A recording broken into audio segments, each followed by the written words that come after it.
They say knowledge is power, and I'm about to drop a whole lot of knowledge in this episode. Hi there, and welcome to the Defender, Wisconsin's environmental podcast. I'm Amy Barrilleaux.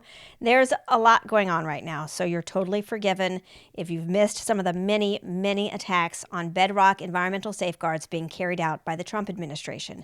But Clean Wisconsin has been keeping track. More than 30 rules and regulations that protect our air, safe water, land, endangered species, and more are being targeted. For the full list, check out the show notes or our podcast page at cleanwisconsin.org, but I'm going to list a few right now.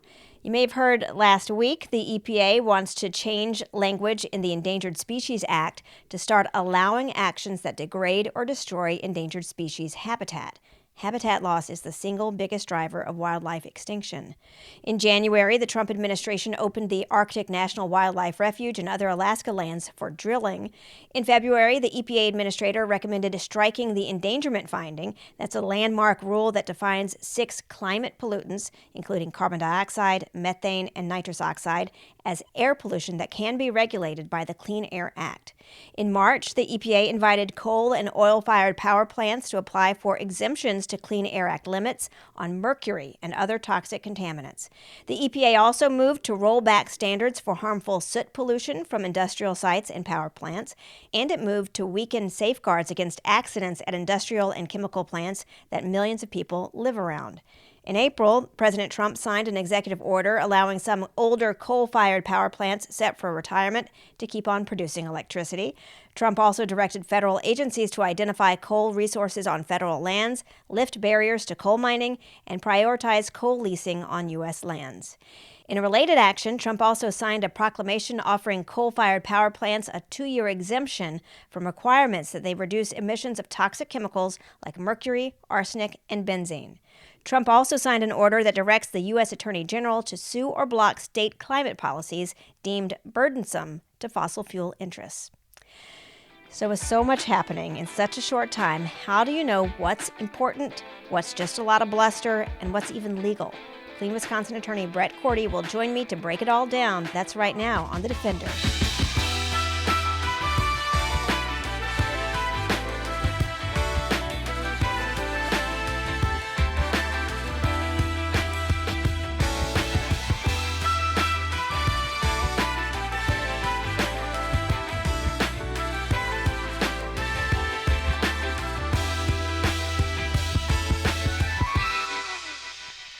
The United States is fortunate to have bedrock environmental laws like the Clean Air Act, Clean Water Act, and Safe Drinking Water Act. These laws protect lives every single day. And now that bedrock's starting to feel shaky. Joining me is Clean Wisconsin attorney Brett Korte. Before we jump into all the executive orders and EPA announcements, what made you decide to become an environmental attorney? Because Trump or not, the environment's always under attack in some way, and it can be, I think, hard and stressful to try to protect all these things. Yeah, well, I do this work because I care about our environment. I love our natural places. I love spending time outdoors. And when you think about how the environment impacts everyone's day-to-day lives, their health, how the economy is doing, all these things are dependent on a healthy environment. And I probably wouldn't be a lawyer if it wasn't for environmental law. That's what I'm passionate about. I think I'm often grateful to be able to do this work because it gives me a place where I can put that energy into making good change. And it's for me, it's about kind of channeling that passion into real results. I think that's interesting what you just said, that you probably wouldn't be a lawyer if you weren't an environmental lawyer. So it was not, writing briefs and contracts that drew you in. It is like the experience of being outdoors and appreciating that. Yeah, it's the outcomes of the work and helping the places and people that we get to help every day. That's what drives me. And now it feels like we're at a place where things are getting intense in terms of protecting our environment. So I mentioned there are a whole bunch of rollbacks happening, some of which I listed at the top of the show. Let's start with coal, though, because I think that's kind of notable. President Trump, in his first administration tried to, boost coal or bring back coal, and it didn't really happen. Here we are again looking at a slew of executive orders aimed at boosting coal. In Wisconsin, we're seeing coal plants start to come offline and retire. Do you think that's going to change now that we have this kind of attempt at momentum behind coal again? I really don't. I think that those decisions are being made by utilities in Wisconsin for a variety of reasons, not least of which is the economics of coal. Utilities are incentivized to make good business decisions, and I don't think that we'll see those decisions in Wisconsin change based on Trump administration actions trying to prop up what's really a industry that we're moving away from for decades. And I don't think there's any amount of paperwork and documents that President Trump can sign that'll keep coal online. It just doesn't make sense. So maybe we're not going to go back to coal. I forgot what it was called. Beautiful clean coal. Beautiful clean coal. But there's been a number of other executive orders and EPA announcements and all kinds of moves. What are some that maybe we do need to be worried about in Wisconsin? Well, it's kind of hard to say at this point which of the many executive orders aimed at environmental issues are actually going to have real on-the-ground results. A lot of the executive orders direct heads of different agencies to look at the regulations that they're in charge of and come back with plans to roll back regulations or change regulations. So, a lot of the gusto that we're hearing, there's been a flurry of executive orders, and they're important because they signal where the administration's at as far as priorities, but it's still yet to be seen how a lot of them are going to, like I said, actually have impacts on the ground. Executive orders don't circumvent other laws on the books that govern how these things work. If an agency wants to change the regulations, they have to follow the Administrative Procedures Act. We've already seen lawsuits filed over several administrative actions. So at this point, we just have to kind of see what comes out the other side, both from the agencies and in the courts. Certainly, things like pulling out of the Paris Agreement are going to impact people in Wisconsin and across the country. So I'm not saying that there's no impact for many of the Trump administration's actions, but we'll kind of have to wait and see how they play out before we can really figure out what we need to be most worried about. It almost feels like it's maybe an intentional thing to have so many executive orders come out that it's hard to know where do we need to pay attention. So many announcements from the EPA, now it's time to deregulate everything, that it almost feels like we're defeated, if we care about the environment before we even get a chance to understand what's happening. But I guess you would say we're not defeated. This is all, it's a lot of words, but it has not translated into action quite yet. Yeah, and just like as an example, the Trump administration announced that they want to roll back the transit rules, so fuel standards for vehicles. Okay. And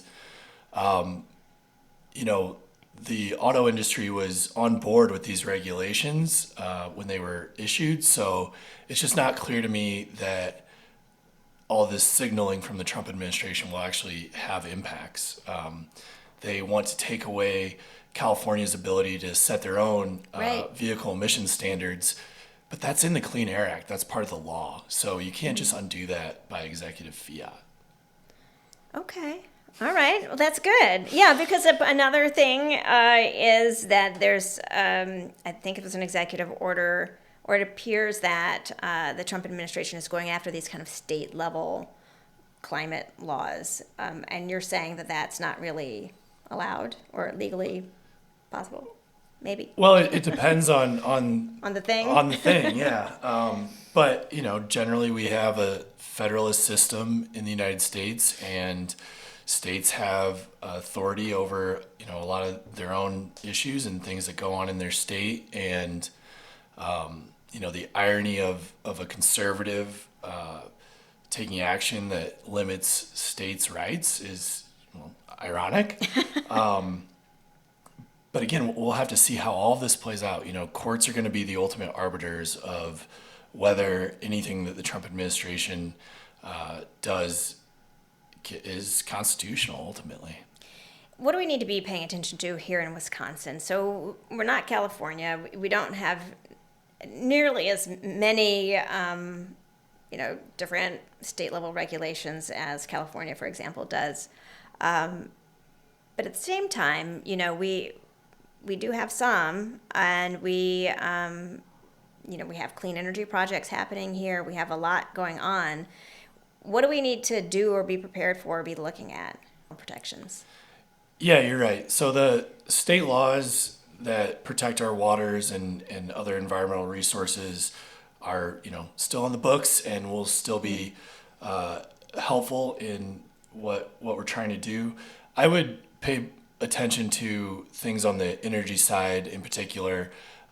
Wisconsin doesn't have very powerful state climate laws, things that are helping us get to carbon-free energy system or carbon-free economy. So the federal actions under the Inflation Reduction Act and other things were really helping spur renewable energy development in Wisconsin, and we are really seeing a difference in moving away from harmful fossil fuels.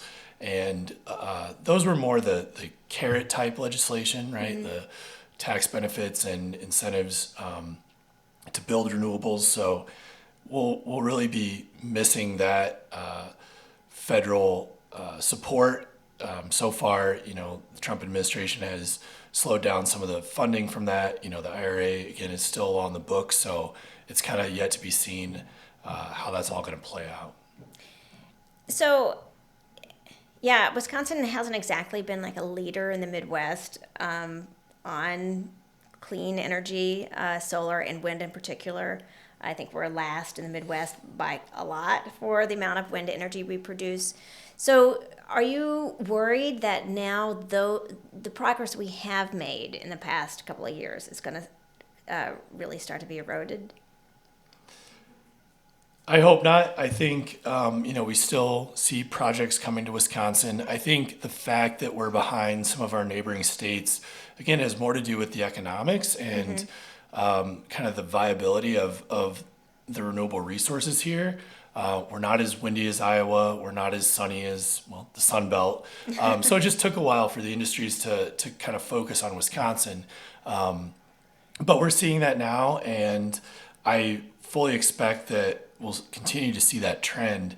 It's just that the kind of invigoration from federal support might slow down a little bit, but we'll have to see. Does it make it even more important, I guess, for people who live in communities where, like, hey, there's this solar project or this wind project to kind of vocally support these things? Because I guess, if there are projects that are here that are happening that are kind of waiting in the wings, that's maybe an easier way to push back on some of this deregulation that's happening on the federal level. Yeah, certainly. I think communities that want to support renewable energy in their area should speak out and make that clear. I think that can only help show that the transition is happening and is here to stay, and will continue on that path. But yeah, I think not just with renewable energy, but anything that your local government is doing, climate adaptation plans, whatever it is, showing support and letting local officials know that their constituents care about these things, that's really helpful. So you're an attorney, and a lot of what Clean Wisconsin does is work through the courts to uphold environmental laws, hold polluters accountable to what the law is. And we're seeing some moves by the executive branch right now to maybe not listen to court decisions, which is, what folks might call a constitutional crisis. So, as an attorney whose work revolves around entities listening to a court order, what goes through your mind when you see these kinds of things start to happen? Well, it's very concerning. I won't dance around that fact. When we've seen this constitutional crisis play out before in our past, I mean, honestly, those have been some of our darkest hours. The forced removal of Cherokee on the Trail of Tears was ultimately effectuated when President Andrew Jackson refused to enforce a Supreme Court order. We've only seen issues like that crop up a couple times in the last, 280 years or however long. So it is a critical moment. We saw a kind of related situation play out during the civil rights movement with states refusing to desegregate schools, both K through 12 public schools and universities, and those issues were ultimately resolved by the executive branch enforcing those court orders, right? The Little Rock Nine. That was President Eisenhower saying, nope, the Supreme Court's the law of the land, and it's my job to effectuate that law. So when you have the executive branch potentially refusing to comply with the judicial branch, yeah, I'd say we're in a constitutional crisis. The separation of powers and the checks and balances is the cornerstone of our Constitution. And, I think every American should be concerned if we get the inclination that the executive branch is not going to abide by those really long-standing and important tenets. We're at Clean Wisconsin celebrating our 55th year. And a lot of the early work we did was to establish, the right to sue for the environment. When you look back on that now, in the context of what's happening, how, special and unique is it that we do have the right to sue for the environment, on behalf of the environment? It's critical. The United States led the way in environmental protection in the middle of the 20th century. We set the example for countries all over the world of how you can have a Clean Air Act, how you can have a Clean Water Act. And it became clear that, with different political priorities or whatnot, the regulators in charge of effectuating those laws may not always, pursue what's in the best interest of the environment. So organizations like Clean Wisconsin and other environmental organizations, this kind of played out in different states and at the national level, but, established that for these laws to actually do what they were supposed to and clean up the environment, someone had to be able to bring it to the courts and let them decide. So, I'm glad that we have that ability now, and we'll keep at it. What, when you walk in through the doors at Clean Wisconsin in this kind of moment of extreme pressure, I think, as a country, but also as an environmental organization, when we see like this long, scary, more than 30 at my last count list of different attacks and rollbacks and efforts, what makes you want to come through that door every day, or to be here still in this? Well, what we do is really important. I think everyone who cares about the environment can recognize that you need advocates speaking up for it, and you need to